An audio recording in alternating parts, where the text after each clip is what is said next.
Iran যদি চায় তবে আমি তাদের এমন একটি মিসাইল দিতে পারি যা ইসরায়েলকে ধ্বংস করতে যথেষ্ট।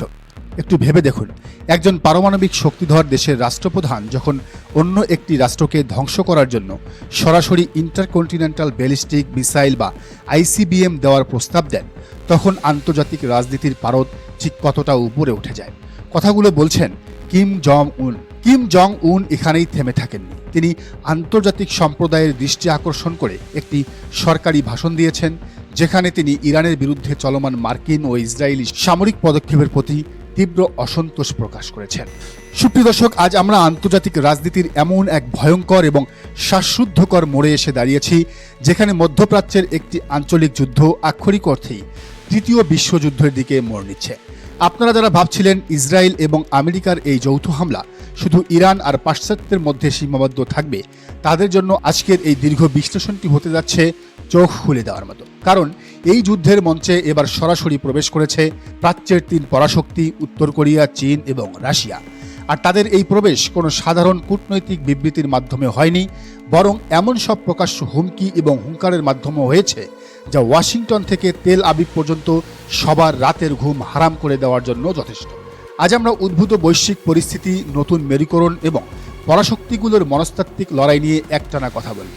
শুরুতেই আপনারা শুনলেন বিশ্বের সবচেয়ে রহস্যময় এবং বিপজ্জনক রাষ্ট্রনেতা হিসেবে পরিচিত উত্তর কোরিয়ার প্রেসিডেন্ট কিম জং উনের কথা।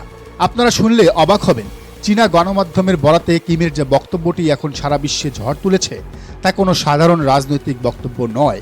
কিম জং উন সরাসরি ইসরায়েলকে মানচিত্র থেকে মুছে দেওয়ার ইঙ্গিত দিয়ে বলেছেন, ইরান যদি চায় তবে আমি তাদের এমন একটি মিসাইল দিতে পারি যা ইসরায়েলকে ধ্বংস করতে যথেষ্ট। কিম জং উন অত্যন্ত দৃঢ়তার সাথে ঘোষণা করেছেন যে এই সংঘাতে তেহরান কোনোভাবেই একা নয়। সবচেয়ে আতঙ্কের বিষয় হল, কিমের এই ঘোষণার পরপরই উত্তর কোরিয়ার সেনাবাহিনীকে যুদ্ধ প্রস্তুতির সর্বোচ্চ স্তরে নিয়ে আসা হয়েছে। তিনি স্পষ্ট জানিয়েছেন, আমরা কঠিন সময়ে আমাদের মিত্রদের ত্যাগ করি না, আমরা ইরানকে সম্পূর্ণরূপে সমর্থন করি। কিম সরাসরি বলেছেন যে মার্কিন যুক্তরাষ্ট্রের সামরিক আগ্রাসন এবং চাপ প্রয়োগের নীতি তাদের খুব ভালো করেই জানা আছে, আর তাই তারা তাদের বন্ধুদের পাশে ঢাল হয়ে দাঁড়িয়েছেন। এই ভাষণে কিম জং উন বিশেষভাবে ইরানের পারমাণবিক ও সামরিক অবকাঠামোতে ইসরায়েলের বিমান হামলার তীব্র নিন্দা জানিয়েছেন। তার মতে এই আগ্রাসন কেবল ইরানের সার্বভৌমত্ব নয়, বরং সমগ্র অঞ্চলের এবং বৈশ্বিক নিরাপত্তাকে চরম বিপন্ন করে তুলেছে। উত্তর কোরিয়ার রাষ্ট্রীয় সংবাদ সংস্থা KCNA-তে প্রকাশিত এক আনুষ্ঠানিক বিবৃতিতে দেশটির মুখপাত্র জানিয়েছেন যে কোরিয়া ইসরায়েলের এই সামরিক আক্রমণে গুরুতর উদ্বেগ প্রকাশ করেছে এবং এর তীব্র নিন্দা জানাচ্ছে।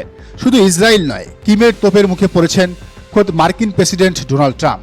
কিম অত্যন্ত কড়া ভাষায় ট্রাম্পের কঠোর সমালোচনা করে বলেছেন, ওয়াশিংটন কর্তৃক বাস্তবায়িত এই আগ্রাসী নীতিগুলো কেবল সহিংসতায় বৃদ্ধি করে এবং কূটনীতির সবকটি দরজা চিরতরে বন্ধ করে দেয়। AFPর খবর অনুযায়ী উত্তর কোরিয়া এই যুদ্ধের আগুন উস্কে দেওয়ার বিরুদ্ধে যুক্তরাষ্ট্র ও ইউরোপীয় শক্তিগুলোকে চরমভাবে সতর্ক করেছে। দর্শক, শুধু উত্তর কোরিয়া নয়, এই ভূরাজনৈতিক দাবার বোর্ডে এবার সবচেয়ে বড় চালটি চলেছে এশিয়ার ড্রাগন চীন। ইরানে আমেরিকার এই সরাসরি হস্তক্ষেপকে চীন যে কোনোভাবেই সহজভাবে নিচ্ছে না, তা প্রেসিডেন্ট শি জিনপিংয়ের কথায় একদম স্পষ্ট। শি জিনপিং যুক্তরাষ্ট্রের এই হম্বিতম্বি এবং পরিশক্তি প্রদর্শনের বিরুদ্ধে এমন এক দার্শনিক অথচ ভয়ঙ্কর মন্তব্য করেছেন যা পশ্চিমা থিঙ্ক ট্যাঙ্কগুলোকে নতুন করে ভাবতে বাধ্য করছে। তিনি যুক্তরাষ্ট্রকে তাদের বৈশ্বিক সম্মান জানানোর আগেই অতীত থেকে শিক্ষা নেওয়ার আহ্বান জানিয়েছেন। এই কথাগুলোর গভীরতা একটু বোঝার চেষ্টা করুন। চীন আসলে আমেরিকাকে মনে করিয়ে দিচ্ছে যে রোমান সাম্রাজ্য থেকে শুরু করে ব্রিটিশ সাম্রাজ্য কারো আধিপত্যই চিরস্থায়ী হয়নি। আমেরিকা যদি মনে করে তারা সামরিক পেশিশক্তি দিয়ে পুরো বিশ্বকে দাবিয়ে রাখবে, তবে তারা চরম ভুল করছে। চীনের এই সতর্কবার্তার পাশাপাশি রাশিয়ার প্রেসিডেন্ট ভ্লাদিমির পুতিনও ইরানে হামলার কড়া প্রতিবাদ জানিয়েছেন। অর্থাৎ রাশিয়া, চীন এবং উত্তর কোরিয়া এই তিন পারমাণবিক ও সামরিক পরাশক্তি আজ এক ছাতার নিচে এসে ইরানের পাশে দাঁড়িয়েছে। দর্শক, এই পুরো চিত্রটি আমাদের কি বার্তা দিচ্ছে? বার্তাটি খুবই পরিষ্কার, বিশ্ব আর এককেন্দ্রিক নেই। আমেরিকা চাইলেই আর মধ্যপ্রাচ্যের মানচিত্র নিজেদের ইচ্ছে মতো বদলাতে পারবে না, কারণ ইরান এখন আর একা নয়। তাদের পেছনে এমন সব শক্তি এসে দাঁড়িয়েছে যারা টেকনোলজিতে, সামরিক শক্তিতে এবং অর্থনীতিতে আমেরিকার সমকক্ষ। সব মিলিয়ে আমেরিকা এখন এমন এক বৈশ্বিক ফাঁদে পা দিয়েছে যেখান থেকে বের হওয়া তাদের জন্য প্রায় অসম্ভব হতে পারে। আমরা এই স্নায়ুযুদ্ধ এবং সম্ভাব্য বিশ্বযুদ্ধের প্রতিটি আপডেটের দিকে নজর রাখব এবং আপনাদের সামনে এর পেছনের রাজনীতি তুলে ধরব।